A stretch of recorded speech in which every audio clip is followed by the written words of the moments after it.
apologies. We've got our mate Ian who's going to zoom in later. Did you say later? Yep. So Ian from NEMA will zoom in later. I do have apologies for lateness from Councillor Tibble, and that's it at this stage. Happy to move? Yes, I'm happy to move. Second by myself. All in favour? You will need to vote. All in favour? Aye. 1-3 carried. Thank you. Any declarations of interest today? Yes, just with Tauranga Civil Defence, I still have involvement. Awesome. Thank you for that. You've got that, Joel? Thank you for that, Tash. Let's go to page 3 for our minutes that were sent out a while back. Any comments or queries in regards to our minutes? Councillor Mio. Yeah, sorry, I must have missed read group in page 5. Yep. The pathway project is just the Stanley Road. So the resilience is white. The Stanley Road. Jill, did you get that? Bullet point number 5 reads, the recent approval of the walkway project will see the resilience of the Stanley Road footbridge. Thank you. Everyone happy with that correction? Good, thank you. Anything else? Councillor Mio, are you happy with the minutes? Moved by Councillor Mio, seconded by myself. All in favour? 1-3 carried. Thank you for that. Let's go to our action register.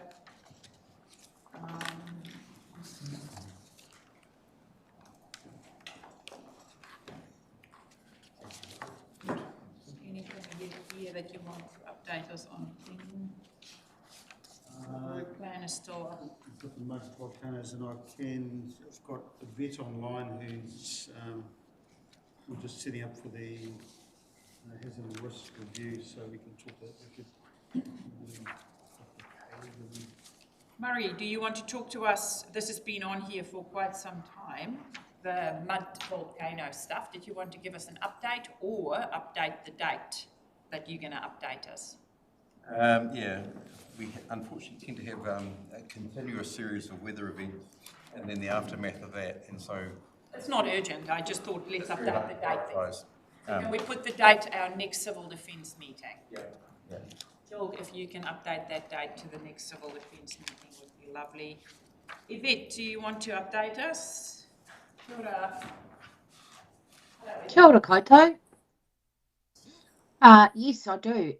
We've got as you probably can remember from last time I updated you, the first stage of the group plan, or the second stage is to complete a risk assessment, and I am really pleased to say that we're very close to having that completed. We have got the draft report out with those who attended the risk workshops in October last year for review and feedback, and it's a really large report and it's pretty comprehensive. So we've had some discussions with NEMA about it, and they're very comfortable and happy with the approach and with the findings. So that forms the information basis for our group plan. We are workshopping it in its final form with KEG on the 1st of July. So that's a really great milestone. Out of that workshop will come what's essentially risk treatment. So what are we going to do about the findings that we've got from that report? And that's pretty key content for the group plan. So very happy that we are at this milestone finally. Awesome. Thank you for that, Yvette. Any questions of Yvette? So for those new to the committee or to council, we're working on a new group plan. Yvette is our person, just pulling it all together. We'll go through KEG, and then as a group, we will adopt it. Kapai? I'll just make a comment. How much work has gone into the workshop and what's been collated in that report, and to use the words really with the oversight from NEMA and Ian certainly stewarding that in the sense is extremely thorough, and I think words that sort of used in terms of review is probably unprecedented around the level of what constitutes that report there. So it's a credit to Yvette. What it's taken to get to this point hasn't been easy, but certainly the amount of mahi that's gone into there, I think it certainly does warrant a acknowledgement for the contribution and the content that will serve us well for the next iteration. Thank you, Ben. Okay, so let's move on from our register. We've got our group plan. Do I have any leaves of absence? None that I'm aware of. Any acknowledgements or tributes that we might have missed? No one that I can think of at this stage. Public input and petitions, we don't have that. No extraordinary business, notices of motion or adjourned businesses. So without further ado, Ben, we are going to hand over to you, and welcome, Ian. Morena koutou. Sorry, I was late. Just setting up in Auckland. That's all good. Lovely to have you on. Oh, I forgot I had to ring Councillor Telfer because his stuff. Just excuse me while I sort myself out. His internet was blown off his roof last night, so he'll just listen in.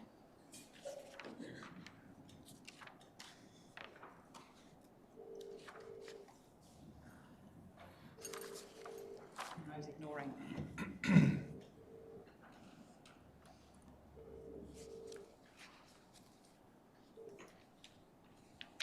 Hello, so you'll listen in. We're at our first page 11, first paper.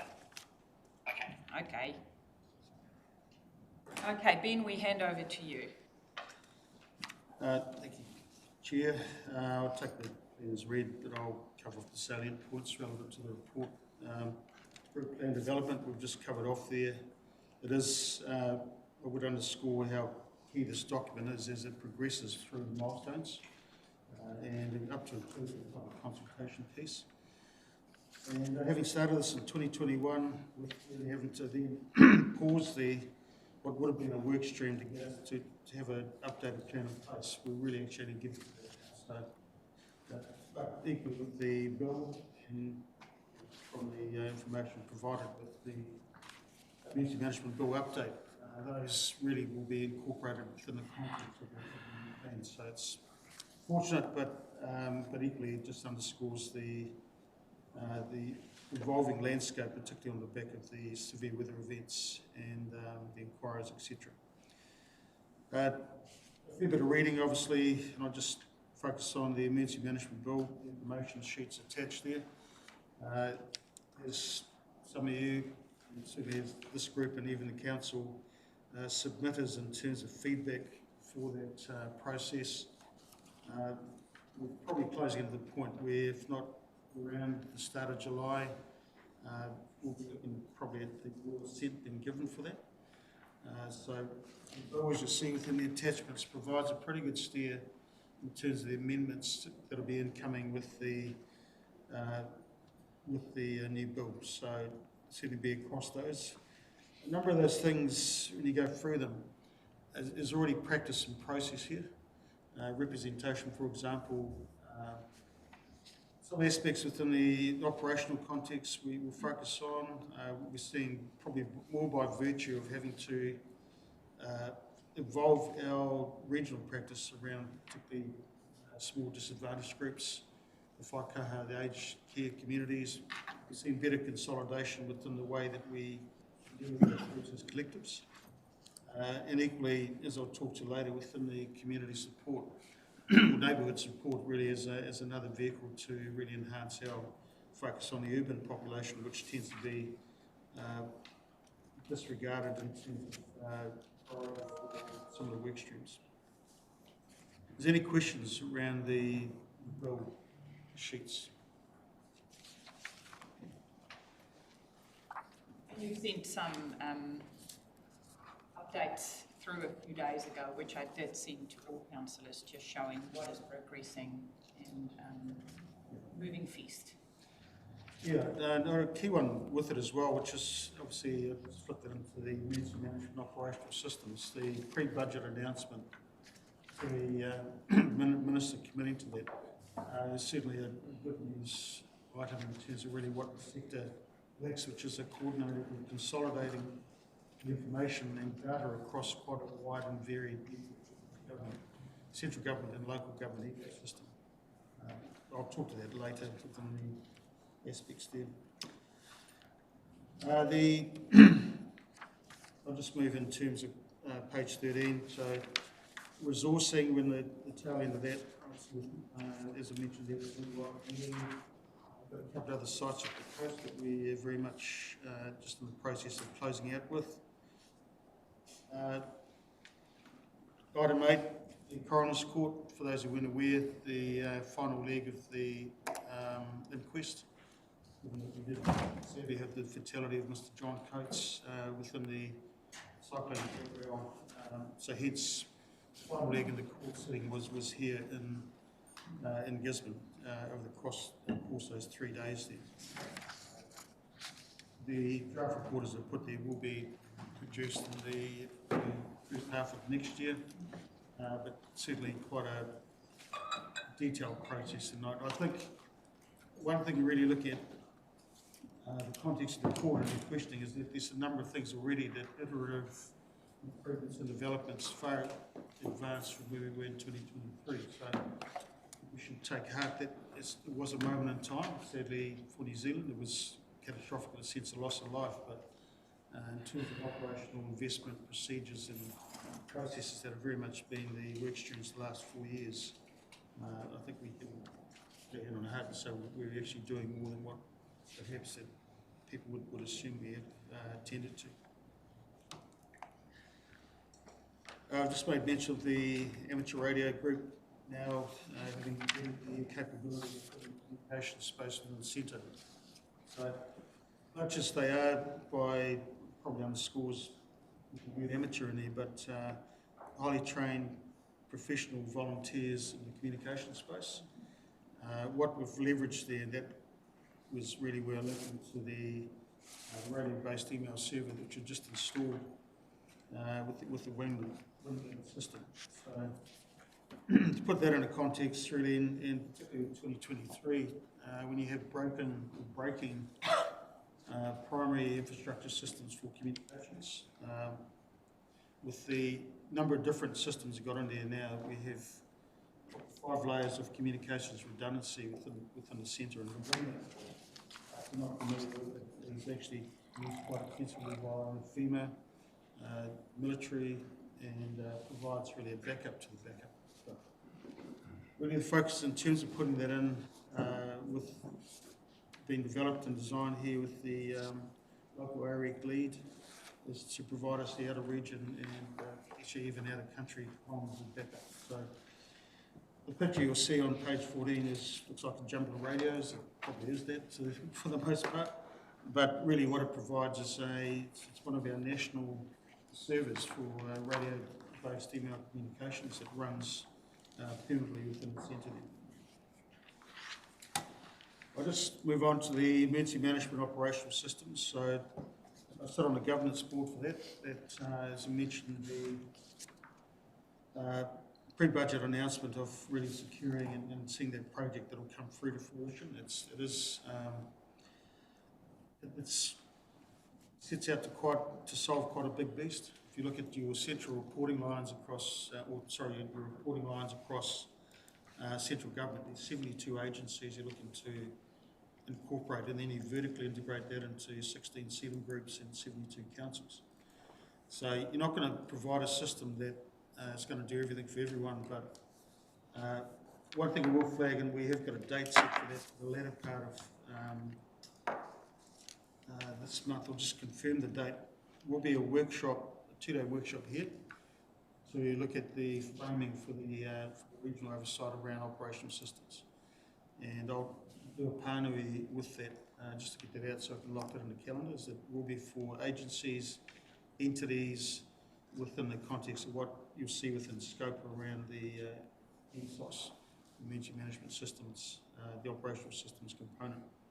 Look it up if you aren't really across that, because you'll see the relevance of that whole thing, what it sets out to achieve. And I would say that we're not efficient in terms of the tools we've developed here. In fact, if anything, why I sit on that governance committee is that a lot of our tools are very much recognised, at least being a very good mode of practice or system of practice.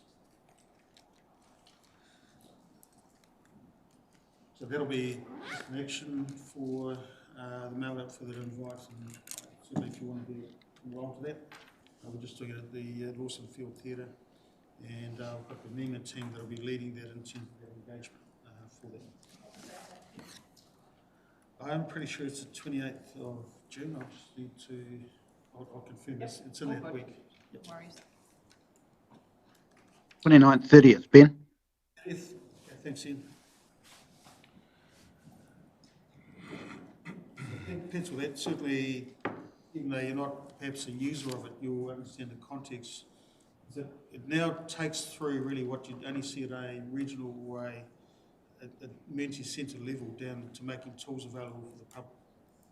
It's a critical one for us. It's around actually taking that, connecting, particularly for us, our communities are the heart of really what we connect with, so giving them the visibility and oversight is quite a key thing that comes out of that.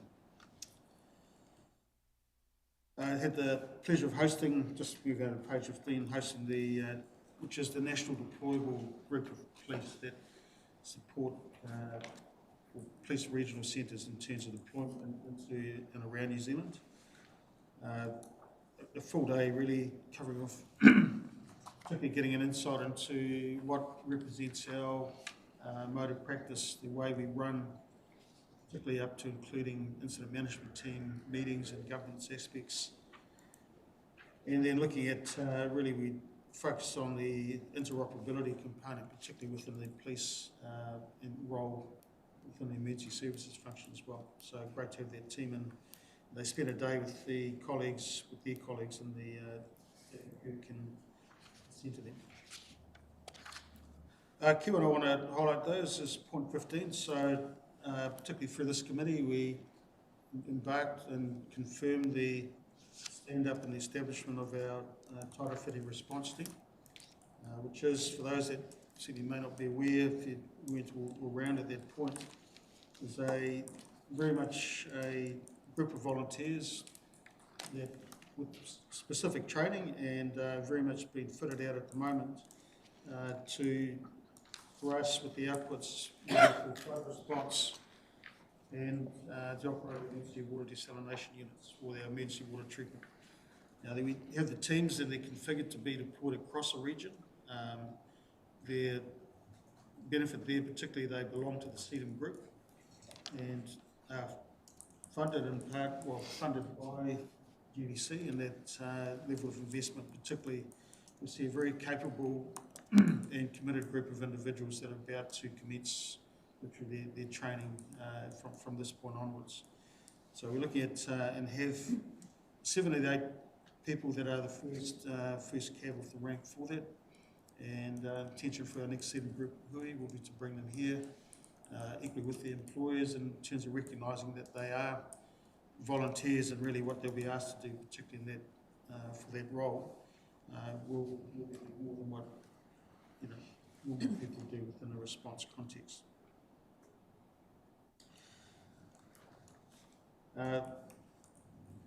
Neighbourhood support, so obviously Councillor Jeremy here, really that's been a building block in terms of really looking at how we can sort of get the dual benefit of that wraparound for our communities, and I say communities across the region, but specifically for the city. We do not have the level of community connectivity, and I guess that's what underscores neighbourhood support. Jeremy will be happy for, in terms of you sit on the board there. We're just privileged to host Kelsey from the National Office and recognises the work that, particularly now we have a formed trust entity here, which in terms of funding and collaborative wraparound with police, FENS, and all the other agencies that are contributing within that space there. But anything from yourself? Just that we're really heading towards operationalising now. We're affiliated with the National Need, set up as a charitable trust, got some bigger funding applications in now to have an employee on board, and really looking to stand up a network in the city quickly to be an effective support partner and resilience and recovery aspects, particularly that response time and how to help our city neighbourhoods be more resilient but also and more connected. I mean, it's not the neighbourhood support of old. It's really a curtain twitching, more crime prevention thing. But, I mean, there are those aspects, but really we're focused on the community connections and resilience aspects, and in the city in particular, because that's where it's lacking has been. So, and really appreciate the support that we've had from Freedom and our other partners. Yeah, it's certainly, I think it's quite a significant enabler in terms of where we've been with that. So appreciate the work that you guys are leaning in with. And how great to have two councillors on there. That's fantastic. Keeps us connected with what's going on there. So I think it makes us well. In terms of within the reporting period, particularly the response for Cyclone Vian, and I guess the significance of that is that multi-regional declarations within the context of the national oversight for what I think we consider managed to dodge a bullet quite majorly. We certainly did weather the impacts of the wind, and we then really with the secondary impacts for that, certainly the loss of lifelines, roading exits, and quite significant outages across the network. Just underscores really, I mean, the work we're doing, particularly around what it takes to get our region resourced ready, and how we prepare for these is such a critical component of our group operations. And I think it's a credit to the agencies and everyone that pitches in there for how well our community actually sort of heeds the call to action. And really a lot of that is, the muscle memory is there for most, but when you're dealing with a region-wide event, you're dealing with a lot of those communities aren't always in the firing line, so to speak, but certainly the impact for this one was quite enduring. Within obviously the emergency declarations, which were quite numerous around us, we were already in a state of transition, so the emergency powers we had under the transition were enough to see us through for that. It's a very considered, deliberate process in what and why we put a declaration in place there. And so it certainly reflects that we've got quite a significant amount of recovery underway already, and it's probably been our normal state for the last 5 years, to be honest. Heading over to page 17, I would like to just highlight the accolades for the in-house legal team. So this is really in terms of the reorientation of where the role of legal particularly and what we've developed with the team, and reflects really how critical that role is within a risk setting for the emergency centre or regional response. So it allows us to get the full consideration for powers that not just extend for the purpose of response, but looking at the implications all the way through. And really having that as an embedded component for key consideration has certainly been a massive value add in the centre for us. So recognise the work that the team's done, and I think well deserved with the accolade that was received from the in-house legal society for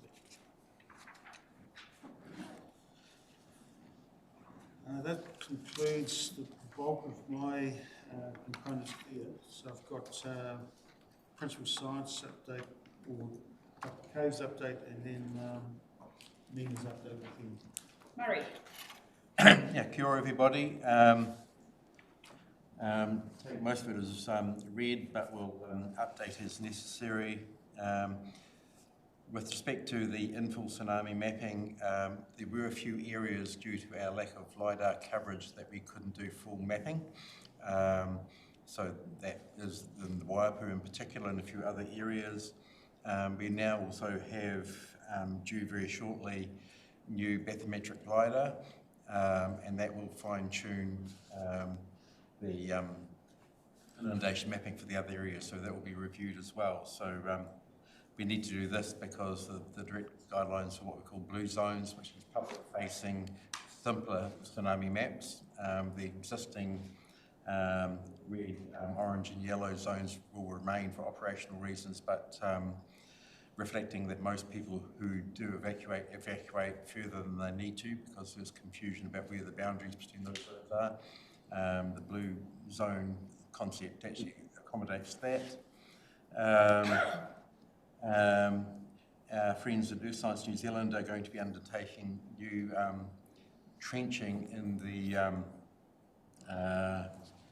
Waihau Bay area, looking at higher tsunami in our region, and that is to give you an idea of the frequency of events in the past and what the likely future events frequency may be. And they're coming up and meeting with us and with the landowners in later this month. We always have quite a lot of interest in people doing geotechnical type studies, in particular in the region, and so we're just gearing up for a new lot. Critically, we're looking at having a PhD student looking at the rockfall hazard in the Te Aroha Township area, that being a critical risk that people are focusing on up there, particularly after what happened in the storm 5F in January. And the good thing about that is we're not expecting to actually have to make any supporting investment for that. It's actually funded through a scholarship.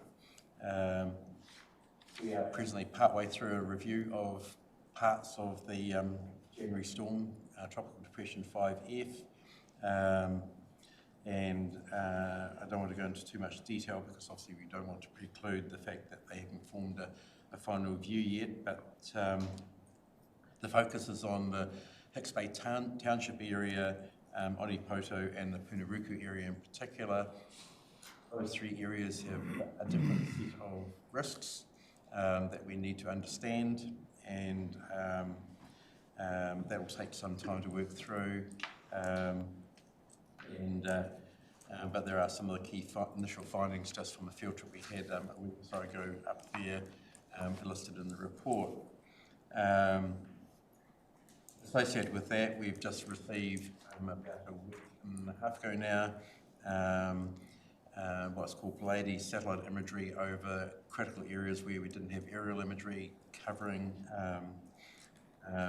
that storm, and so we've been currently mapping landslides within that area since then, and there the 5,000 plus landslides were mapped at the time of the report was prepared. We're now up to about 8,500 landslides. So a significant landsliding event, and that has implications from sediment discharge down onto the communities below where all those landslides occurred. One critical thing that came up was when we were reviewing the LiDAR that was acquired, we did find that there were so essentially hidden landslides that we couldn't really spot on the aerial imagery, and they have the team has requested whether or not we can fly LiDAR over that area. We're looking at actually using our LiDAR drone to fly that, but that may be a 2-day operation to achieve, so we're working the logistics of that. It may be that flying an ordinary drone and doing photogrammetry might actually suffice as a first step, and we can do that within several hours. Moving on from that, the council has 3 people on what's called the Flood Warning Steering Group, with Ben representing the CDM SIG, Devesh Mistry replacing Martin Doyle from Tasman District Council, and I've been on there for quite some time. And just also to let you know that there is a national landslide advisory panel, and I got asked to join that, and also asked to join Lynn's advisory panel on 3-dimensional coastal and marine LiDAR, essentially. And since this report was written, they're also co-convener of the Hazard Risk Management SIG, which is a collective looking at hazards for the entire Regional Council collective. Thank you. Thank you for that. Any questions of Dr. Murray? Thanks, Murray. Sorry, not a question, just an amendment. Nuku taharua, not nuku taharoa. You've got that, Jill? Thank you. Okay, Ian, we are flying all the way to Auckland. Morena, Your Worship, and Morena koutou. Thank you for that. I'd just like to talk to Yvette and Ben around the risk workshop. Yeah, we are very impressed with it. The report is, I'll use Daniel's words, is unprecedented. It outlines what's done, what the procedures were, and also goes further in respect of what the responsibilities and mitigation measures are, which will be incorporated into the group plan. This is probably a first for New Zealand, so it's a credit to the group. The bill hasn't had its second reading yet. We are still waiting that, but it's progressing well. You will be aware also on the back of the bill that the CE, Dave Gawn, has the ability to issue secondary legislation and has done so at the moment in respect of the ability to declare. He's issued new forms and procedures that will take place when, and should I probably say if, the legislation is signed off by the Governor-General. If it is signed off, the present procedures become null and void. Hence, we require the secondary legislation to be done now, and we can only do that in BAU procedures, and we have to consult widely. It's not a quick process. Ben raised the issue around the MSOS, Emergency Management System operations. In respect to that, we've had the first 3 projects approved. One of those is the National Warning System, EMAs. Another one is the Common Operating Picture for NEMA and the national agencies. And the other one is looking at the SIMS and working ability and how those functional tools that would go with that. Now, we've been approved 350 million over the next 3 years to implement those. The fourth one, and the workshop that Ben was talking about, is the application, or we're working on the project at the moment to get the application to government and consulting with the groups around what tools or what you require to actually undertake, I guess, the common operating picture, how you expect it to work and what you would see in there. Hence the, I guess, the importance for us to come and talk to you. That project will be solely based on feedback from all groups in the country. I think that's about it at the moment, but I'm happy to take any questions. Any questions of Ian in regards to his update, NEMA updates? I can tell you there's a lot on the plate. There's a lot on, Ian, and thank you for including all the information sheets as well about what, there's a lot happening in civil defence world.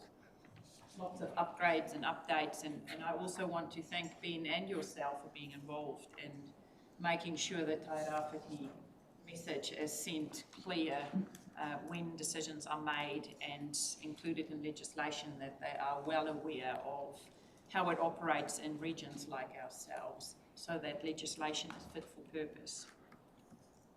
No problem. Actually, one thing I should have said also is the KEG through VET through Nadine raised the issue of could the secondary legislation be used to implement emergency procedures and replace the swirler? No, it can't. We can't make those rules in response or recovery, and we have to consult, and it's not a quick process. It takes 8 to 9 months, unfortunately, so we don't see that the secondary legislation will replace anything around the swirler.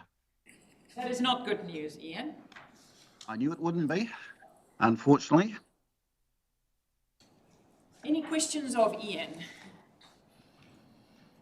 Hi, Ian, thank you very much, and we'll catch up with you next time around.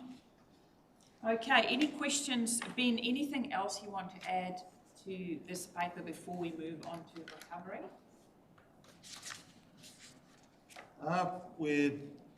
I guess with a bit of a feature focus, and perhaps Murray might be able to just expand on it, it's the quite certainly repetitive messaging within the La Nina, and a significant La Nina is going to be besetting us, and looking at the impact and really the future forward planning as we head into spring and summer.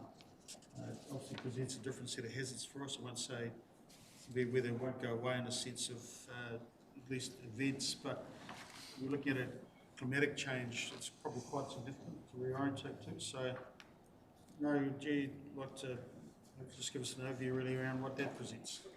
Okay, well, at this stage we're basically gathering all the information we can on it. The scenarios for that change to weather system will really get firmed up in August through Met Service and Earth Science New Zealand. That's a critical period of time there. And what we probably need to do is actually have a bit of a planning session looking forward for the next year based on that. But one thing I do want to stress is that it doesn't necessarily alter the chance of there being a severe weather event, particularly from the tropics during that change to a system. But what it does change is that the overall bias or propensity will be towards drought, which means we need to consider issues like wildfire as being a key threat over that period of time.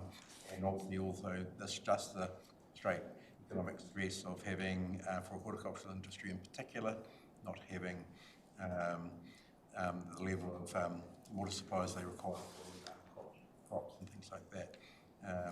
Won't be just crops like maize, it'll also be tree crops as well can get adversely affected by not having enough water in the system. So it will be potentially quite a significant thing. So we need to do some work on that. And at the moment we're monitoring all the information coming in internationally where they are referring to as being a super event and referring it to being a parallel to one that occurred about a century ago. So very significant from that point of view. But the climate is a fickle beast, and obviously we need to wait until it's really locked in. Thank you, Murray. I might just highlight that prior to heading into Gabrielle 23 was we're actually pretty much one of the hardest droughts we've hit. I mean, the irony in between severe weather events that we did have quite a significant drought. So I think for that period particularly, I mean, some of the indicators in terms of how severe that was the spring in Ruatori. Across Manata College, the first time in living memory, having dried up. Shortage of stock water, which obviously is quite significant in terms of impact for livelihood farms, and then the aquifer levels here were the lowest that ever been recorded since the telemetry had been put in there. So I won't say we're heading back to that, but when you're hearing words like significant and really quite repetitive within the national referencing from New Zealand, I think it really behoves some aspect of what was planning, and much as Mary's indicated, really front-footing that in terms of what we need to do. And equally a critical one for us, given the number of woodlots, the size of our forests, is the secondary hazard risk, which is wildfire risk, and that's obviously the biggest risk for our rural areas or throughout our whole region there. So it is a focus for FENS within the emergency services, but it sort of has to connect back into our KEG level in terms of that we've got operational oversight around the so what and then what. That is very much our focus for the next half of this year as we look at those plans.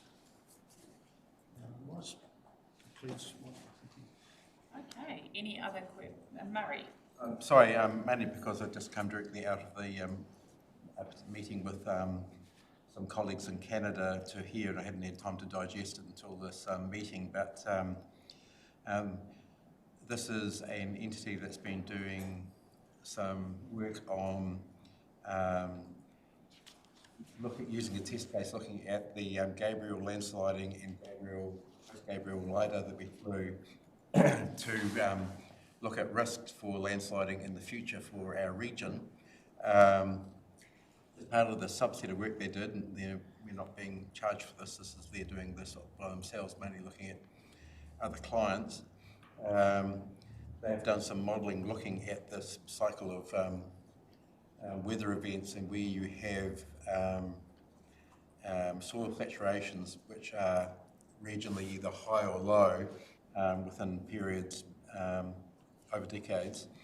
They have identified that obviously we had a very high level of pre-Gabrielle water saturations in 2023, which actually was one of the reasons why we had a very difficult year.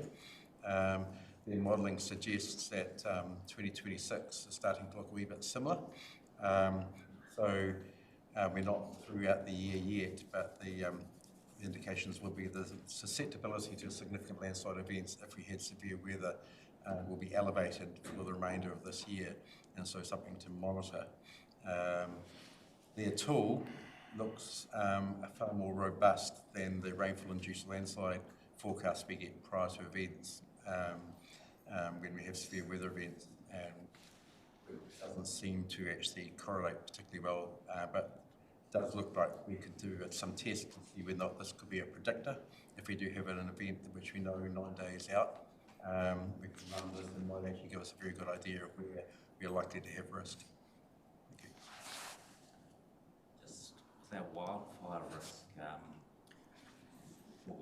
woodlots, things, it seems like a lot of our forest is actually contiguous, and I wondered what our requirements are around fire breaks, because we seem to have less than other areas. You see some when you drive from the Hawke's Bay. Sometimes you see some, but through what you say, they usually just. Do we have requirements for fire breaks with forestry, plantation forestry? You know. But probably, I'm not too sure with that, but equally we've got carbon forests which are regulated within the mix of managed forests. I'd probably say that more risk in those because they've... We'll find out. Fins will be able to give us a good insight into that. Good question. We do have, part of an answer, most of the larger forests do have on-site water supplies at the top of the catchments. So they have very large ponds where they can actually go and access water, but they don't have fire breaks in the same way as they do in some other regions, purely simply because the topography doesn't support having fire breaks in the same sense. The roadways themselves are the best we have. The ridgeline roadways are the best fire breaks we would have within the region. But when you've got steep slopes, you can't actually have fire breaks down those slopes. Any other questions? Councillor Pawata. Just had a couple of clarifying questions. And just in regards to the TRT, Wairawhiti response team and volunteers, will they be receiving a series of training above and beyond what the community links groups have got? Yeah, so the briefing papers, which was the business case, was setting them up. They trained the New Zealand response team training standard, which effectively for this group particularly is the PCBU oversight around putting people into the role, which is flood response primarily, requires them to be trained to a certain extent, which so that being part of that framework, or the New Zealand response team framework, is where the training standards and equally the training funding it aligns to. So it is very much to achieve full accreditation. I've got Carl on the team really overseeing that capability and assurance. We'll be at probably an 18-month, 2-year achievement to do that. And we can use them in, obviously, within the context of deploying them, but it wouldn't be within reach of really not putting them into harm's way without the appropriate level of training. Just to confirm, there's a volunteer cohort of 7. How many all up are we intending to be part of this TRT?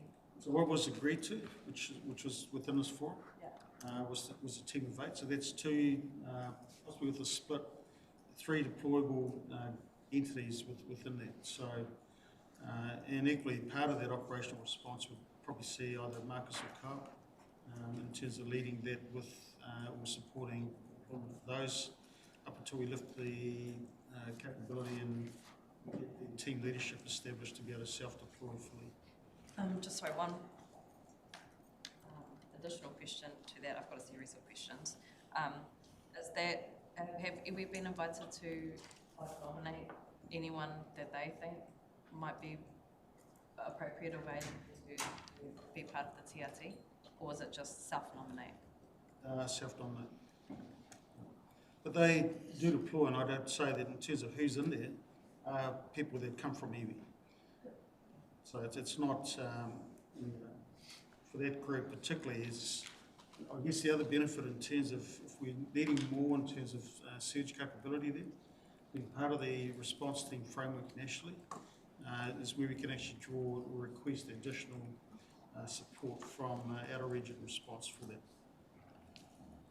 Can I carry on? Yes. Point 26, that's page 18, around new MSc and PhD student projects. One, I think that's excellent that we've got so many of those projects operating here in Te Tairāwhiti. I think it's excellent that the Gisborne District Council are supportive and helping to make that possible. I just had a clarifying question in regards to whether or not those studies are being conducted by researchers here. Are they our own? These are specialist areas and actually getting people who can work here. We have Tash here, who's one of our local specialists who has come through the system, but you're relying on who the universities have being an uptake at graduate level who are willing to do the work. We did have one person who came from Uawa working post-Gabriel on Marae resilience side of things. And we always, specifically when we are talking to the universities, ask the question about whether or not they have anybody who whakapapas to the area who will be available. There is a dearth of people going through those type of science degrees at the universities generally within the country who come from this area, and that's always going to be a difficulty. So the PhD for Te Aroa, for example, the student there is an import from the UK, for example. So, you know, we're relying on who's actually available within the pool of people within a particular year at those particular universities. Well, I hope they come to the region and are suggesting to stay. Yes. I should make that happen. I'll just, on a more serious note, that point 27, that the council has engaged a team from Tokantala to, I suppose, do an analysis, a report around what? Sorry, is this your question? We did discuss it earlier on. Sorry, my specific question is I understand the areas that you're looking at, or the areas that the report, the team is looking at. I just want to understand what is it that we hope to get from it? Like, what do we hope to understand from this report, and what does the community hope to understand from that report? The key thing about it is obviously it was a significant event in that particular area, which raises the issue of long-term risk. We want to have a better understanding what that risk is. MFE provide a framework called the Power Framework, which allows for decision-making around whether or not we protect, adapt, retreat, or accommodate. And that's the framework in which these type of assessments are undertaken, and it's to help inform us of what needs to happen in those particular areas. In a simple way, for example, in Hicks Bay we have a playground. At a very simple level, it is whether or not we can protect that, or whether or not it should actually be relocated to somewhere else. What the type of decision making that would come out of it, and also at a broader level as well. I don't want to prejudge what their report is going to come up with, though. Can I have one more supplementary? Can I just add on to that? Just in our experience, we've found that often when there are also a lot of multiple opinions around what interventions are required to either mitigate future potential events, that this is a really good scientific evidence-based approach to kind of cut through that, and we've used it in Inoda Bay and also in Inoda Bay, where there are multiple views around what to do and what was causing it. Awesome. My supplementary question is understanding that it's a scientific based, evidence-based report. Hapu and iwi, mostly hapu, engaged in some of this process?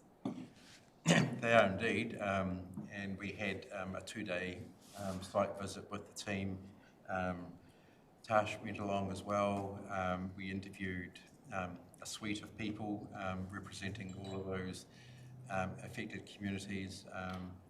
We talked quite broadly with people. We had meetings early in the morning, so people came a wee distance to actually meet up with the team. We had on-site meetings with pretty much all of the areas where we had significant impacts during that storm, and lots of very good feedback from that. We learned quite a bit from that process, and that led us also down to think, okay, this is an area where we need to actually find out more information, like references to prior flooding at Punaruku, for example.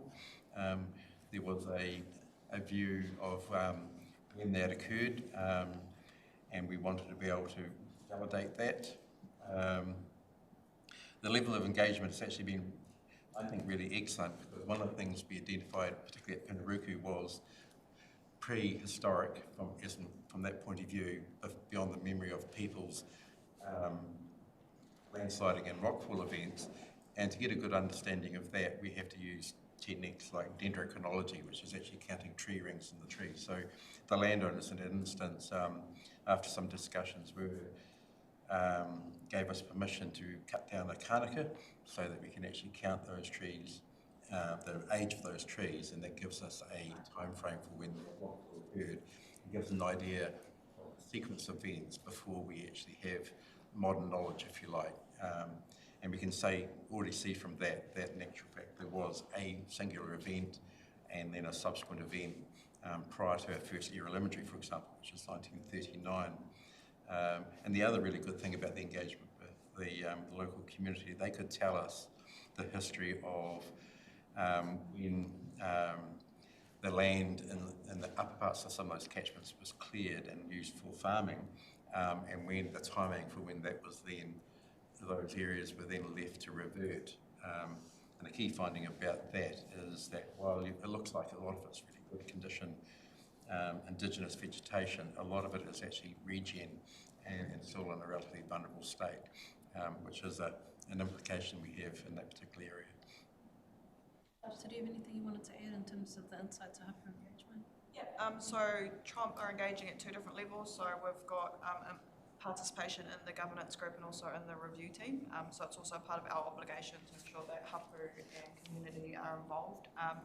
So we're very much following the standard that has been set with the recovery plan with Hapa-led and local inspirations, including Mātauranga Māori approach. So the review team a couple of weeks ago were very open to asking questions about the historical knowledge as well, which could help inform findings. So it's very much an and model with what's going on. Has been very positive so far. The general feeling as well, we know that right people is really key for research in small communities or conducting these types of reviews, and the community seemed very comfortable with the team that has been picked, so I was very impressed. And be a high caliber people that I trust will deliver the best results for our communities as well. In addition to that, also it's about giving community the right information to make good decisions, acknowledging that sometimes you can't sway people's decision making, but the best that we can do is provide the best information of the time based off the review, science reports, and wildlife. Excellent. On that, I'm happy to move the paper. Thank you. Moved by Councillor Parata, seconded by Councillor Ria. Three partai. Yeah. Thank you, Your Worship. And please bear with me because twice now my computer has deleted my comment and I've had to write it down on a piece. There was one area that I wasn't completely sure about how they all fit together. So there's the RTEC comms and the HF radio comms, noting that capacity will be increased through the HF repeater site at Whangara. So is it right to assume that we now have a fit-for-purpose operational CD communication network from town to Pōtaka? Is that what that is to achieve? For the Chair, it's actually another layer in there. So HF, without getting too technical, is really a system that provides an outer region reach as well. So if we go back into our Gabrielle scenario where we've actually come out of that believing that Starlink and low Earth orbit satellite systems are the fix-all for communications. Now, we've had space weather events even this week. And even if we go back to last year when we dealt with quite a major solar storm then, and there were 44 satellites that were actually taken out with that event. So it's HF's old tech, but the new tech in terms of what's brought this back in reflects really we have the ability, particularly using the AREC volunteers, which are for all our communities, as the nodes that connect into our civil defence groups out there. And I think it's a very, very capable system. And as mentioned in there, it'd actually be the first centre to bring a dedicated server as part of a worldwide group of servers that actually connects a global system. That means if we're sending an email via radio, it'll find the best server to be able to connect to the data networks with it. So is it also right to assume that we have the same capacity south and east or west of the city itself, like to Rangiwaho and then out to Motumatawai? For a configuration, it's working with AREC. It's the ability to leverage and enable the whole system. So what we've developed within the regional resilience for communications is getting a server with the other two that have been set up, which were already underway with AREC anyway. What we've done now is actually sort of enabled a whole system with the view to build and probably re-establish a national network for the same as well. So at this point, not quite, but that's the intention? They wouldn't have the capability to do that unless they've got someone who's a licensed amateur radio user in their thing. But that's the call to action in terms of really trying to get people to join, and that will really enable the embedded capability within those communities. And I just had one other part, and it was, and I couldn't find it, but there was a line somewhere that mentioned about the comms within the urban, just within the city, I think, and that was limited. I can't remember, and sorry, I can't find it because my notes are gone, but that within the urban it was limited. So I'm just wondering how that, like in the case that the two main bridges are closed, Rutene and Gladstone Road Bridge, which were for a period during the cyclone, how are our comms managed with Kaiti, Tamaro, Wainui? Yeah, through the chair, so it's not so much a focus for this report, but the mesh core units we put out there is an expedient layer of communications we actually are actively deploying in the city as well. There's limitations to that system, but it is very much a very capable backup within the voice. So we have VHF or different frequency modes for radios, but even with and we extend it down to like primary healthcare. So your clinics, your pharmacies, the ability to communicate as a collective, to connect back into health within then a regional context for that. So those nodes for Meshcore, much as my previous report spoke to, are embedded communications throughout a whole region. And actively just completing, this last week now completed the leg that connects all the way up to the Wharakaheka transmitter site. So from that, really connecting all our communities is the goal. Somewhat aspirational maybe, but the tech and the ability to do that is doable. That's very much what we're looking to close out the machine. Thank you, Ben. I just want to thank you for the report. So much information in there.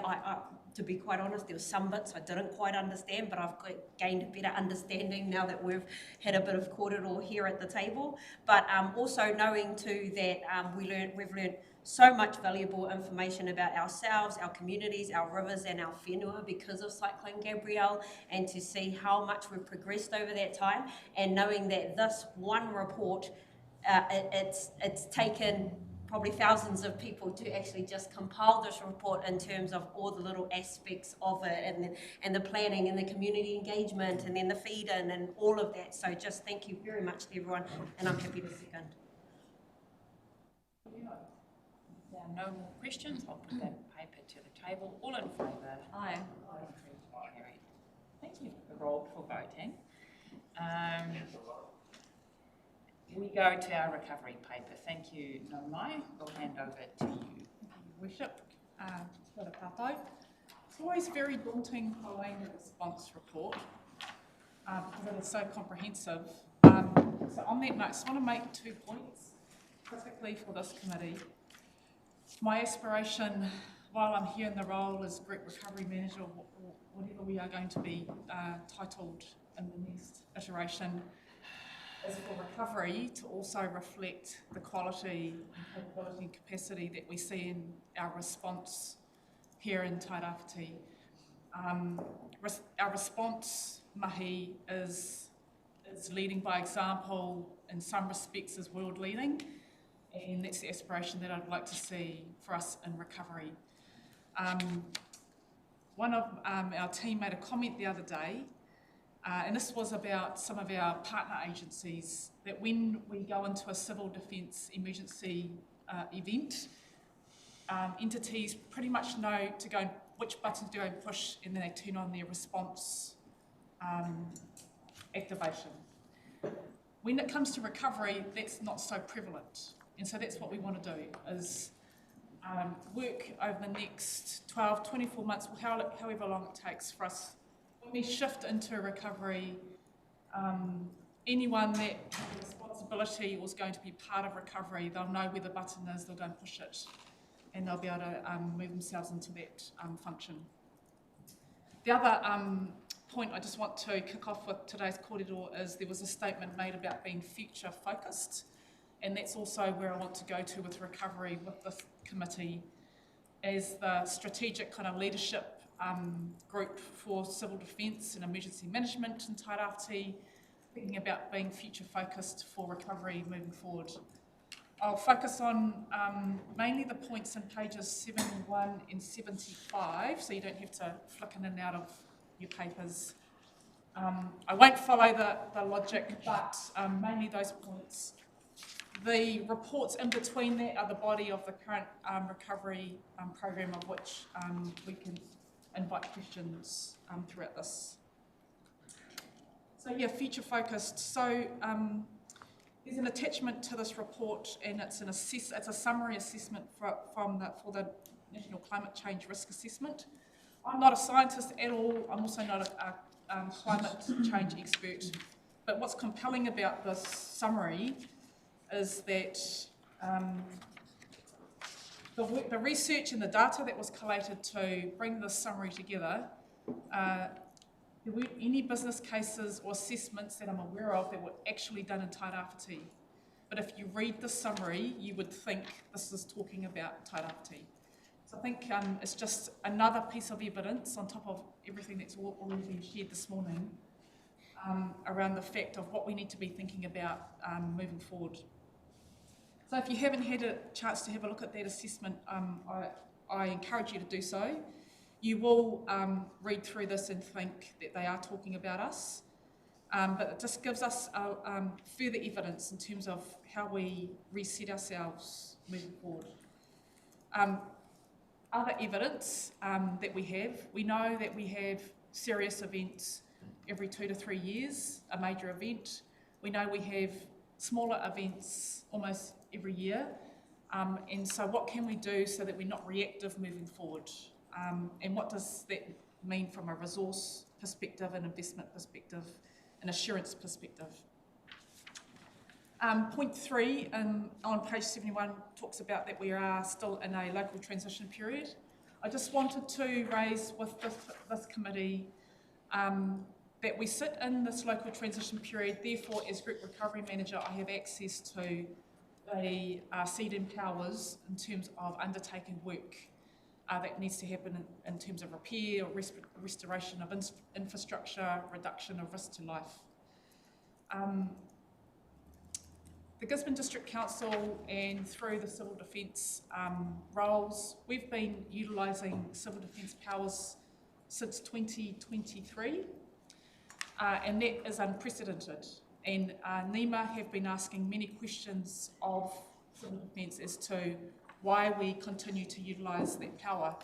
So I don't want to get into a great detail around that. I do just want to make this committee aware of that. So we've now moved from one transition period that we were in place from Cyclone Gabrielle until TD5 hit. We've moved into a new transition period. So from Cyclone Gabrielle until January of this year, we've utilised that transition period and those powers 33 times. And that's not heard of in New Zealand and for NEMA. I have signed 33 extensions. Up to January, yeah, and it started again. So this is not something that you need to be concerned with. We seek significant legal advice with NEMA around the use of those powers, but because that's not a usual form of practice, because you do not have regions that sit in transition periods for so long, that sit in recovery periods for so long, it is something that NEMA has asked many questions about.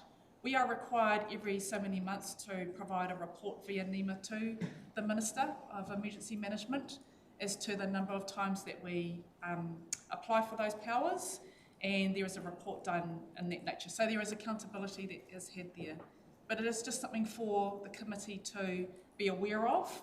It also speaks to the comments made earlier around the need for secondary legislation and the inability at this stage in time in the system to be able to adapt from the current SWELA provisions. And I think there is an opportunity, future-focused, world-leading, for us here in Tairāwhiti to be thinking about how can we lead out and find other opportunities to better respond to our communities when these events hit. And they will continue. So food for thought, and that's probably going to be the basis of my corridor with you today, is to leave food for thought for you. The Matakawa recovery plan. I apologise, I do not have a published product to provide to you right now, but we do continue to work through the formation of the recovery plan, ensuring that it expresses what the community are wanting us to consider and to undertake for them. We are at a point now where the basis of the plan is set. We understand the priorities that we have in place.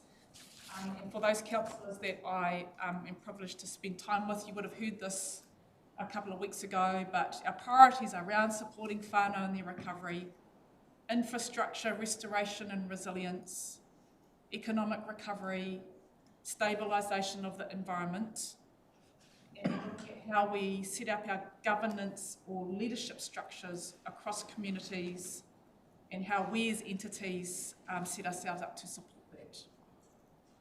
The areas of risk at this stage for Matakawa, and that's been spoken to earlier today, it is around the natural hazards that communities are currently faced with and the ability to come up with evidence-based, scientific, safe solutions for those hazards that they currently face. Our punaraku whānau continue to experience anxiety and impacts from the rainfall that happen to varying degrees. So for example, last Friday, the whānau that live around the stream, particularly in the campground, and then the whānau on the other side, there was this slight overtopping of the stream there in the campground. There's been quite a lot of work happen up there in terms of attempting to move sediment and debris. We were able to get some woody debris funding repurposed in order to get in there and do some work under emergency works. That work has finished. There are a number of, if you drive through Te Araroa now, there are a number of Windroad debris sort of spoil sites that are sitting along Te Araroa Road, and we need to work out how we're going to be able to dispose of those sites. The area around housing is still an area that I'm concerned about. So we have whānau that were impacted, whānau that were red carded, yellow carded, some that are still in temporary housing arrangements. Temporary housing was provided for, and that was through MB TAS, through the Temporary Accommodation Service, and also through the Ministry of Housing and Urban Development with Toitu Housing. Those temporary arrangements are in place for a number of weeks, and then more secure arrangements are needed for whānau to think about more permanent housing options. And having visibility of what that looks like, I think we need to just get some more visibility there and take some learnings for the next events that will probably happen in a different area in our region. But the highest priority at this stage is the work that Councillor Parata just inquired about, and that is the independent review that is focused around the 3 waterways of most concern in the Matakawa area, and like Nadine said, bringing in that scientific, technical expert advice to help come up with solutions or better inform whānau around the risks that they'll face in the future. The major recovery program, which is our Niwi invested recovery program that continues at pace and is working to the expected timeframes. And then our recovery activity, there are 4 phases of recovery in terms of recovery activity. Your first phase is preparing for recovery, so recovery preparedness. Your next phase is active recovery coordination, and in that sits your community-led, iwi-led recovery planning. Your 4th phase, your 3rd and 4th phase, is around funding assurance and advocacy. In Tairāwhiti, we've spent the majority of our time in active recovery coordination.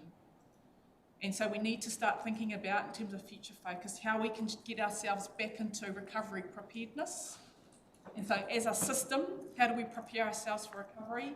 Do we have the right resources in place across the system, not just in the Gisborne District Council or in Ngāti Porou? How do we, across the system, have the right recovery resource, and are they trained, and are they capable, or are they aware of what's required? The funding piece, how do we think as a system, how are we going to consider funding that is made available in times of need in these one-off events? So we've experienced in this last event the inability to seek targeted additional funding. So how do we start to plan for a resilient recovery funding pool moving forward? And is that even something that we can be considering? And then the advocacy piece. So as the Civil Defence Emergency Management Committee, what are the advocacy roles that we can play in your strategic networks, in your roles as community leaders, in your roles when you're interacting nationally around advocacy for recovery in Tairāwhiti? I go to page 75, just to cover off other points in there. So yeah, we continue to face systemic challenges, particularly within the legislation and the funding and delivery model. We have an opportunity regionally to think about how we set ourselves up around future funding models at a regional level. So some of that will be on relationships with our government agencies. At this stage, the only government agency that has access to funding to respond to events is NZTA. And so we are working very closely and intimately with NZTA around the mahi that they are doing in the Matakawa area. Our other agencies that have access to funding are small pots of funding, but those are your agencies like Department of Internal Affairs, Te Pone Kōkiri, Ministry for Environment, and so MBTAs. So they have small one-off pots of funding that are sitting there available to respond to events, but thinking how we strategically set up funding for Tairāwhiti in the future. Iwi-enabled approaches. So Ngāti Porou have demonstrated their ability to put in place resource, thinking about future planning for recovery, and what mahi can we be doing across our other iwi partners in preparing them for future recovery efforts. Now, future focus, everyone has a lot on their plate, and I'm sure yourselves as councillors, Ngāti Porou, we've all got many competing priorities. We've seen in terms of a response for the current recovery program, competing priorities have actually taken precedence over top of the needs that we had bid for in terms of the January event. So we need to be starting to think strategically about the current opportunities, the current programs that are in place, and how we can bolt response and recovery into those current programs so that emergency management becomes part of that thinking. So some of those opportunities sit before you as councillors, sit before you as Ngāti Porou, it's around our long-term climate adaptation programs, our resilience planning in terms of our infrastructure, environmental risk reduction, kaupapa that come in front of you, catchment planning, integration in terms of our land use planning, and some of your resilience investment that you would need to think in terms of your long-term planning. So at a high level, that's my kōrero in terms of recovery. Wanting to just leave some points for you to ponder and consider. Remembering those earlier points around us being future focused, not to disregard the past, not to disregard the current state that we are currently in, but what can we start thinking about in terms of being future focused? And how can we set up the system across Tairāwhiti so that when we transition from response into recovery, those that are going to be responsible and required in that system, they are trained, they are capable, and they know where that recovery button is to go and turn it on.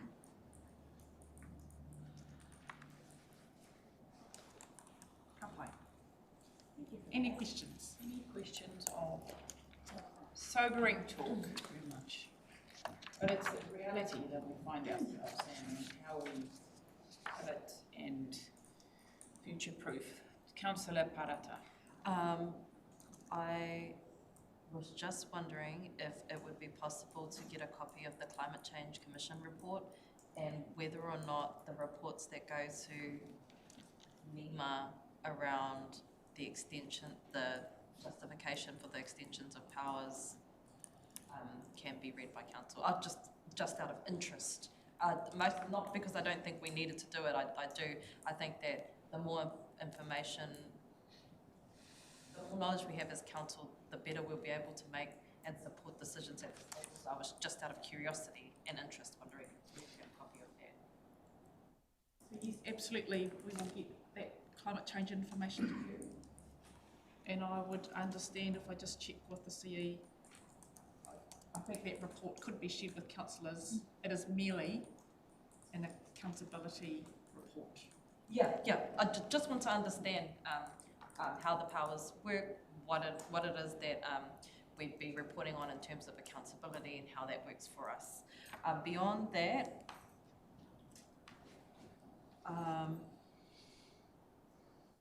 when we think about recovery, because like you said, it feels like we've been in recovering for such a long time. Are we now, does the Recovery Office see the recovery program as one big thing, or is it separated? Like, this is Cyclone Gabrielle hail recovery, this is 5F recovery, this is, how is it? How are you seeing it? How are you approaching that? I think it depends who is looking at the recovery, so what lens it comes from. So if you take the community lens, they will see recovery as the thing as pertinent to them. So someone that's still recovering from Cyclone Gabrielle, say in Makarori, would not believe that the Matakawa recovery refers to them. So it depends who's looking at that. From a council perspective, in terms of the Recovery Office, we currently just continue, so recovery is one program and we just continue to add more mahi in. What is key here is that we apply the same principles no matter what mahi comes in. We are trying to apply the same principles to the approach. We continue to be whānau centred. We aim to be community led. we seek as much investment as possible so that we can not only restore but also try and achieve resilience in the work that we're responsible for. We work really closely with our partners because there are partners that have their own legislative responsibilities, but we all want to make sure that we're coordinated for what's best for Tairāwhiti. So at the moment, if you ask me as an officer in council, it is one program. We just continue to bring more mahi in and do the best that we can with that. And then we have to work really closely with our partners. And so, for example, Ngāti Porou is one of my key partners for the Matakawa recovery, and they are now starting to ask questions about the Gabriel work, you know, so that they want to be more involved with their Gabriel work. Te Aitanga Mahaki, they've been like close right up front through that. They haven't asked any questions about Matakawa, so it just depends on who's looking at and who's what impacts you the most. That makes sense to me. I just have one more question. In your introduction, I got the sense that the future of the Recovery Office is uncertain. What is that about? Oh, well, that wasn't my intention. Oh, okay. So there's no talks of not having a recovery office. I think what I am able to say here is the Chief Executive employed a permanent recovery manager, so I sit in a permanent role. So from a Gisborne District Council perspective, there is a permanent investment into recovery. What the office looks like, that probably will evolve over time and emerge as investment in resource and need. Tells you what you need to be thinking about. Can I just have one more supplementary question? Sorry to suck up all the air in the room.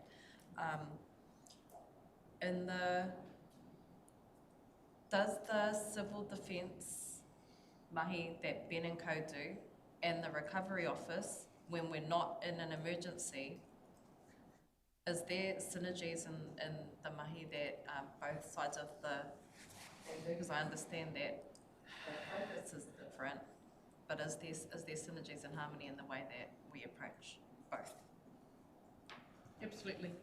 Yeah, we meet weekly, so it's interconnected, and that's the other 4 R's of emergency management, but we talk to the 5 R's, and it's a relationship one that isn't mentioned.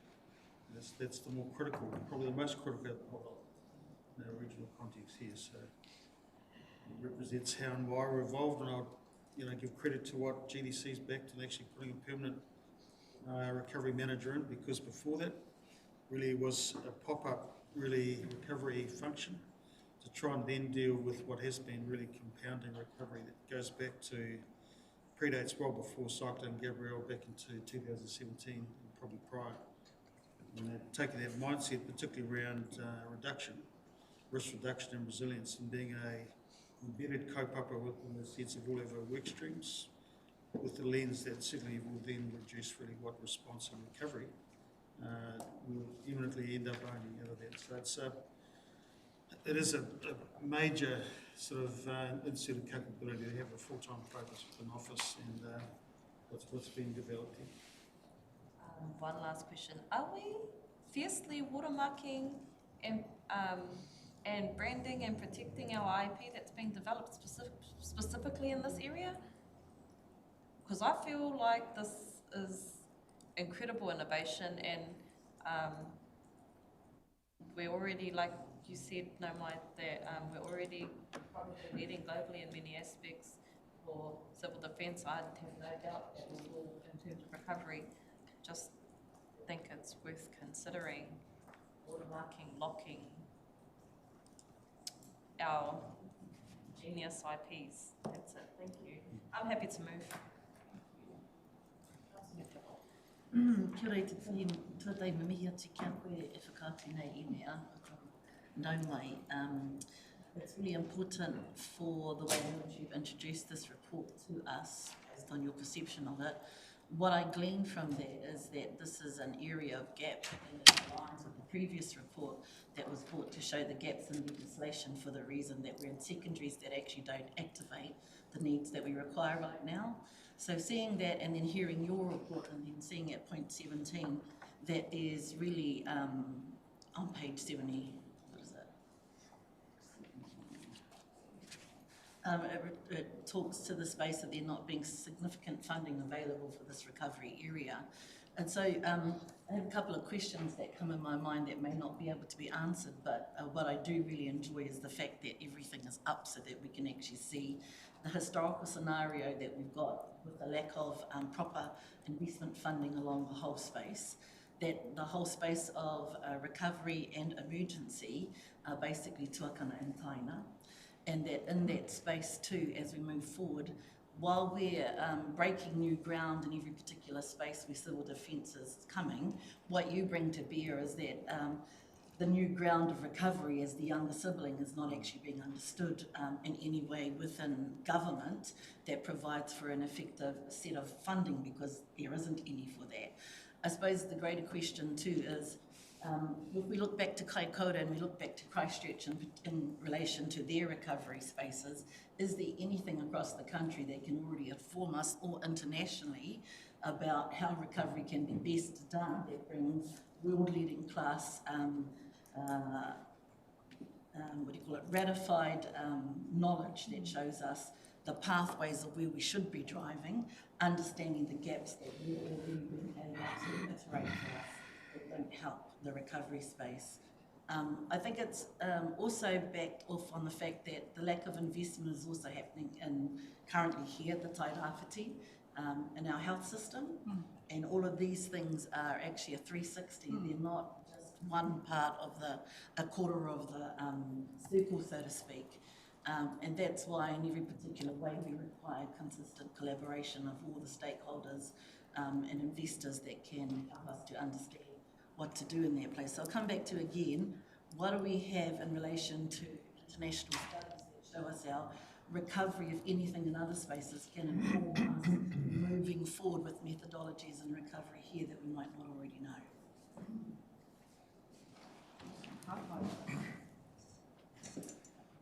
Given how fresh it is here. So when we had Cyclone Gabrielle, as we moved into the recovery space, and one of the things I kept on hearing around the table, we've talked about this previously, is that, oh, we're building the plane as we're flying it, and actually we're not, because there's been many experiences, as you pointed out, in the recovery space that we can learn from. And so through the Christchurch, there was some work that was going on behind the scenes around what happened with the buyouts and how, what position can we put to government around supporting our region to recover, basically. That happened in Christchurch. So Pauline did a bit of, we were looking at that, kind of the models that they were using in Christchurch and how could we get that same benefit up here. We did have one of the recovery leads from Christchurch also come up and spend some time. She spent some time with the public sector as well, talking about kind of more around how you protect your staff in that long burn of recovery, because some of them were working, had also had their houses impacted as well, and so we kind of drew on from that around while you're looking after everybody else, how do you look after yourself through that. But then there are some opportunities and nuances that are quite different here in the sense that our social deprivation is extremely high. Many of the houses were uninsured, but the opportunity is that having a really strong hapu base to kind of lean into some of the recovery spaces and the iwi leadership that we saw in Te Karaka, for example, so that whilst Marae opened their doors in Christchurch, and here for Mahaki, for example, in their recovery, very much took the lead in that space. So I guess it's one of those pieces that we haven't yet really written up, all those lessons that we've learnt, but it's kind of my observations from that. Just to add to what Nadine said, I've been here for maybe 16, 17 months, I've lost count, but not that long. And so it has been death by fire through research and previous events, relationships, So there is that knowledge out there. As you would know, the profile of Tairāwhiti makes the research and earlier events not quite fit for purpose because of the profile of our land, our Māori community makeups, you name it. So all those key indicators that why we say Tairāwhiti is the centre of the universe means that research and evaluation that is available, and there is a lot available, is not necessarily always able to, we don't always fit into that slot. What I do say is there is a need, and I've been wanting to do this since I started, and it has not yet started. It's like what Nadine said, start to do a piece of work, we can do some research and evaluation around what we have undertaken here in Tairāwhiti and get that into a form that allows for others to learn moving forward. And also to provide that compelling business case to the government around the lessons that we've learnt. But GDC is doing this in other forms and other aspects of work. We're already doing this. The tag business case is an example, and those are some of the areas of work that I'm suggesting that we can actually build in how we respond better to emergencies through work that you're already invested in as well. And just adding on to that, so like just in terms of the 2017 date that kind of keeps on getting thrown around, and we've had like, was it 12, 14 odd events, I can't quite remember what you had in the slide deck that we saw, that we've constantly been in this state of response, then a recovery, then a response, then a recovery, and so you kind of adapt your model as you go over time. And I don't think we should underestimate the experience that brings in terms of supporting and enabling a community through that many events to still kind of get up, wash its face, go to work in the morning, you know, and just survive as a region. And that's something that I think that the region should be proud of in terms of its actual resilience to be able to get through and recover from these events and pretty much be ready when the next one comes. But one of the big learnings in some of the engagements that I've had with chief executives in Australia, and which we've advocated really hard for in our submissions, is around how does national central government support recovery efforts. And I still think there's a long way to go for government to be able to look at how it supports a consistent approach to recovery investments in regions. And we still don't have that. We still don't have a singular recovery entity. So in New South Wales, there is a dedicated recovery agent.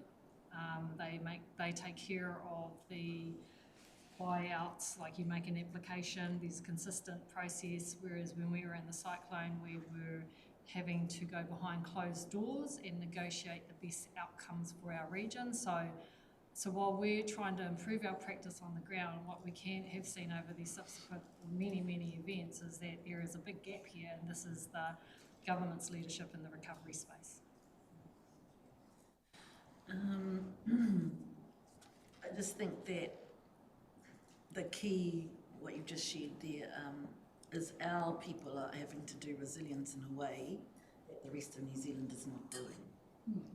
And I want to say that going from Te Karaka to Tairāwhiti, Te Araroa, quite the ends of the same climb but differently.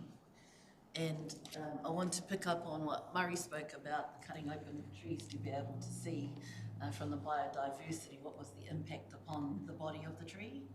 And the question that I have is, we're talking about resilience, but what's the impact on the body of the people that are actually inside that, in terms of the morbidities of their own health that have been exacerbated at the same time as the networks not being able to serve them to be able to have thriving lives at any point.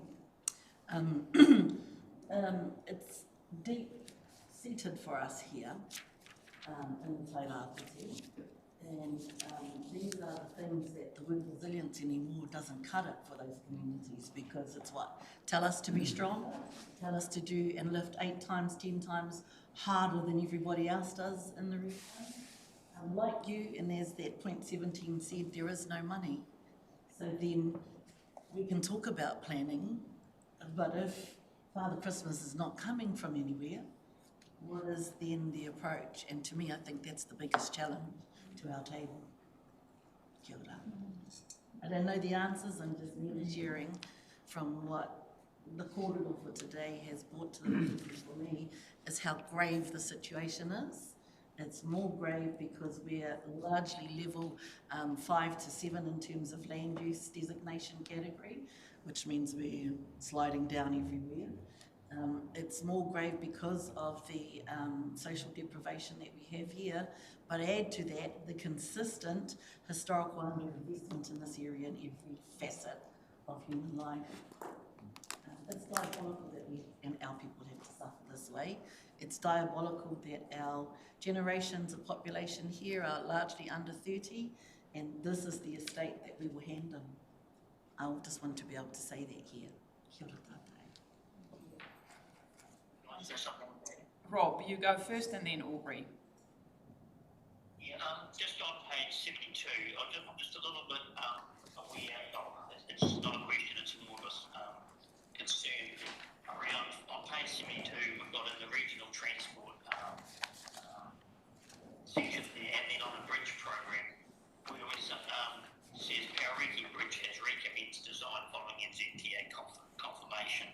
I'm just a little bit concerned about our comms around this, following when we've had Rob McKenzie told previously that they were getting a bridge, and then they were told just recently that, you know, that they weren't. He came and presented to us, and then I read in here, Pauriki Bridge has recommenced design following NZTA confirmation. Now, is this something that we haven't heard, or is, because that, like someone reading this, it could look and be taken in a sense that this is going ahead. So I just want some clear comms around that, really, following the situation that we've been in. We don't want people getting false hopes. So we just need to be careful about our comms. That's all. Thank you for that, Rob. No, Mai, do you want to respond? Kia ora, Councillor Telfer. Thank you for picking up that sentence. That is misleading. So I will correct that sentence, because as you are aware, following NZTA confirmation, the design has not continued. We are now undertaking further economic financial assessment, and that those findings will come back to the council. Yes, thanks for that. I was just concerned. We just don't want to give people false hopes if we haven't got something concrete. Thanks, Councillor Ria. Thank you, Worship. I just want to really support what Councillor Pato said around the IP. I think that's extremely important. I think that also what Councillor Tibble has raised around resilience, and I understand that you know, a large section of our funding is due to the loss of life. You know, out of the cyclone period, due to the loss of life that was suffered at Te Karaka, and that's extremely important. But going back to what Councillor Tibble has said, that consistent barrage of recovery is just having a really negative effect on families who are in areas that are constantly being barraged by these things. So I just want to support what Councillor Plaza said, what Councillor Tibble is saying, because I think to the, and then the kōrero about the research, overseas research, and to say that, you know, if there isn't any available, that because we are in such a unique position with such a unique climate, a unique soil makeup, then we have to ensure that we are documenting that, and everything that comes out of it, we have to make sure that we are putting IP on it, because I think it also actually builds an amazing case and really good evidence in terms of some type of future pilot program for national climate change adaptation given that we as a region are at the forefront of that constantly. So if nobody's second, I'm happy to second the report.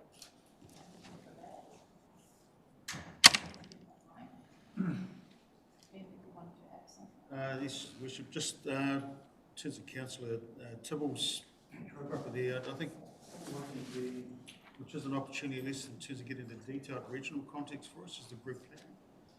And I'd really say if it all through, really has to be the context of what we take into that process, because it actually helps build very much what the foundational requirement for that document will help us lead through. We won't deal with obviously the central government aspects of ledge, funding disparity, etc., but certainly within the context of hazards and risks is really what that document will underscore for us. So. Yes.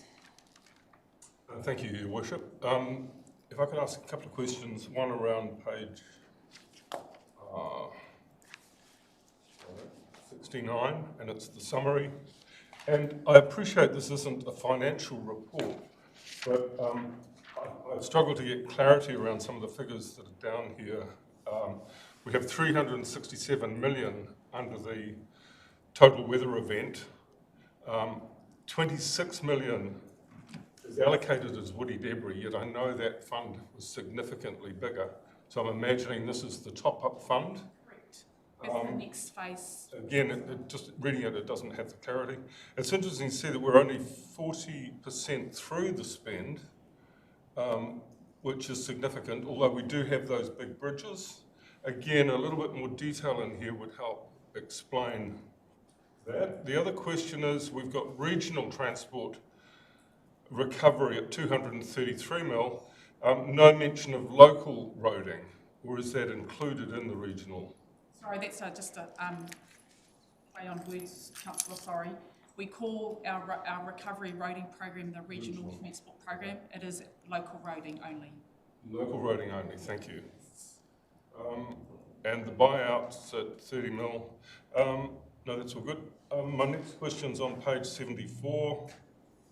No surprise, it's just a question on how the pipeline's security is coming up. With the woody debris program, so there's 2 sites currently being worked on in terms of de-risking, and so harvest plans are being agreed to, and those sites are with Palmoa and the Ashcroft Forest site.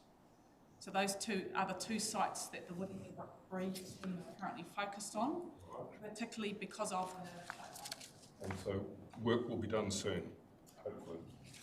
they're still working through harvesting plans and gaining consent to undertake the work. Cool. And then last point on page 75, number 16, the combined bid has not been successful. I'm just interested to know what that bid amount was. What was the total figure we were after, and what was the shortfall? So we can get that information to you again. 29.7 million was asked for. That's what I sent to all councillors. I sent everyone the decline that we received from Minister Pink. And we received how much, though? $200,000 for the Mayoral Relief Fund. Okay, thank you for that. Cheers. Just one question, please. Is there any funding allocation in the large woody debris project to de-risking further large woody debris in Matakawa? I'm just thinking about Nukataharua. There's a large amount of dead trees which are quite ready to mobilise in the next flood. So not particularly, but we can go and have a look at those plans, Tash. Yep. So that's not my phone. We've talked quite a lot about it, but that just seeking a little more clarity on what we might have learned from the failure of the combined bid. You've talked about that we need to look at what we can do in all sorts of different areas that, to make ourselves more resilient. You also talked about having a dedicated recovery fund, and wonder where that sort of money could come from, but also just wondering in a future early recovery phase how we might pitch something differently to government.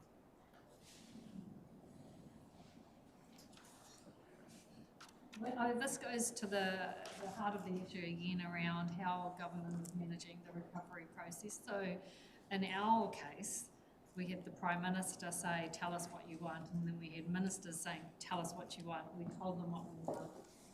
And the Prime Minister twice, face to face, said to me, write down what you need. We've got 750 million in existing budgets that will line up with what you need. So we went in we worked overnight to get the stuff to him. We spoke to him about the fragmented response. He had a gentleman who ran us once who said he was our navigator, and then he was on again.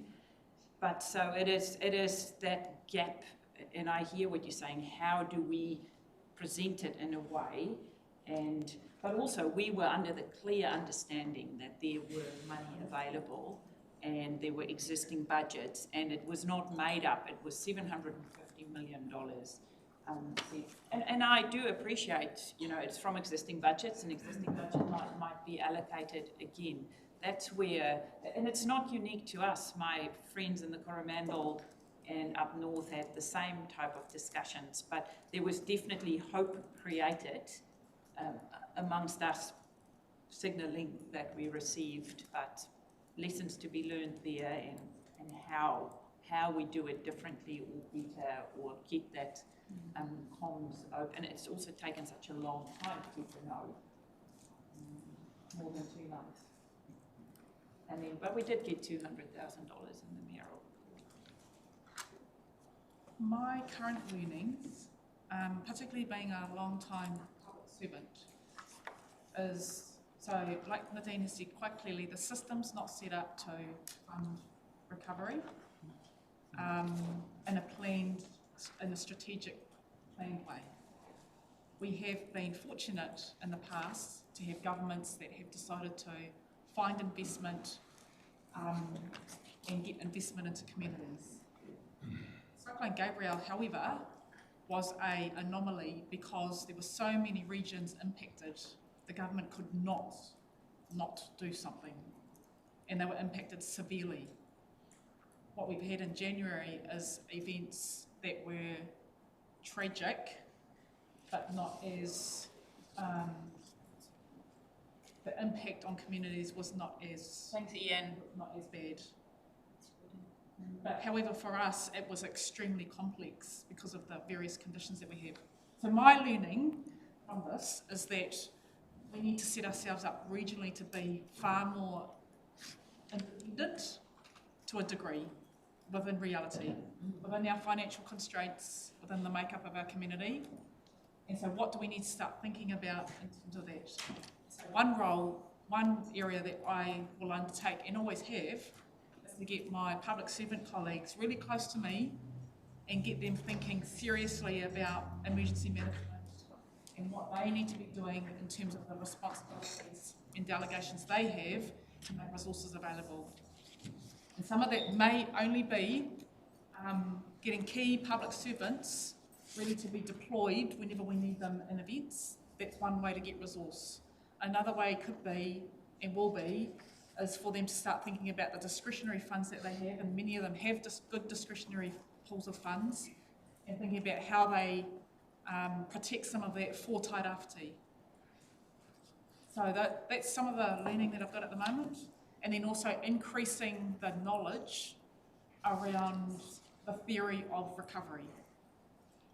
I also think the term recovery is not the right term to be compelling people around, and I don't know what the term is, but it's actually coming up with that kaupapa or purpose of some sort for us regionally to start setting some standards that we want to have in place that we all agree to, so that when the next thing hits, we can deploy ourselves in some form or fashion, much like what we do in response. And then anything that can come from the government is a bonus. That's my current thinking. Any other things you might have thought of, you two, that you wanted to add before we close for the day? With the problem. I thank you very much for keeping us up to date. Thank you for the consistent strive to improve and see how we can streamline both our response, relationships, readiness, but also how we recover. No, my last word is yours. I'll just note that the woody debris team is up for national award. That will next week. So I'll start catching up in terms of having awards with Ben. So that's the AI woody debris mapping project is a finalist for the People's Choice at the Taituara Award, along with probably another 5 other applications. Oh, I wasn't worried about them. You're only worried about winning yourself. Hey, I had a mover in Councillor Parata and I had a seconder in Councillor Ria. All in favour? Aye. Carried. Thank you, team. Well done, Ben.